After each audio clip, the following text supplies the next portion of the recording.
natin yung mga ibang vlogger dito sa loob. Sila Batman. Si Batman nandyan. Hoy, boss. Shout-out ka muna sa... Shoutout. Ano mayroon dito, boss? Yung event ni kasama sila ATV Wonder, si Akay Indisol, tapos kay Boss Mel yan.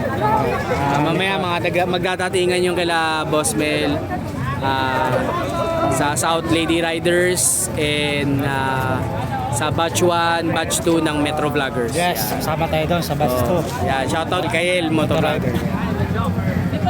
Shoutout din sa akin, Moto Christian. Sa mga followers, follow lang kayo kaya yan. Yung mga followers niya, follow din kayo sa akin. Support lang. Ngayon, pupuntahan natin si Batman. Nakuha tayo ng interview. Kasama natin si Idol ATV Wanderer kapatid. Okay. Ang pangalan ng page mo ay Scorpion Vlog. Scorpion Vlog. Okay. Sige, magandang usapan to. Bakit siya Scorpion Vlog? Kasi Scorpion kasi ako 1980. Totoo ba mga Scorpion malilipin? Sabi nila, ewan ko, ikaw, kailangan kong tanong sa'yo kasi Scorpion ka. Medyo lang. Pero mababait ang sa'yo. Oo, siyempre. Malambing, pero yun nga medyo aggressive daw sa camera. Oo, totoo yan.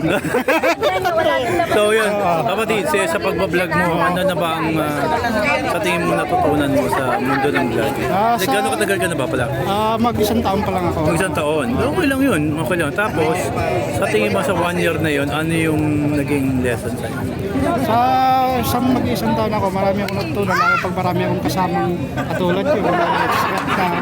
Kasi dito ako kumukuha ng mga idea kung paano ba talaga sa mundo ng vlogger. Kasi wala tayong idea dito eh. Totoo.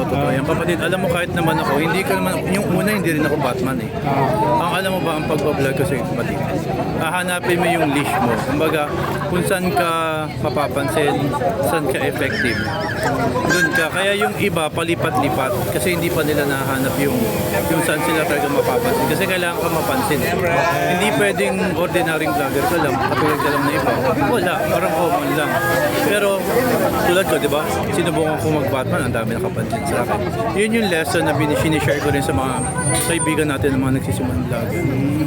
Mag-isip kayo ng something na paano ba ako mapapansin? Paano ba ako makikilala ng ako lang yung ganun? Or isa ako sa mga yung gumagawa ng ganun. Hindi man ikaw lang may isa, pero unique Yung sa sarili sa'yo. Unique. Kaya yun din ang gawin mong kapatid. Siyempre ikaw, alam mo na mag-vlog, alam mo na mag-edit, alam mo na mag-video, confident ka na magsalita sa camera. Ang challenge ko sa'yo, hanapin mo yung something na matutuwa sa yung tao or mapapansin ka na. At kung nakuha mo yun, kung okay ka magpatawa, mag-joke, mag-prank, magboka-boka, nahanapin mo yun. Ikaw mag-experiment nun. Pag nahanap mo yun, at okay, tuloy-tuloy. Thank you. Shout out kami si ATV Batman tsaka kay Boss Mel. Kay Boss Mel, maraming salamat. Message nga pala kay Boss Mel, boss.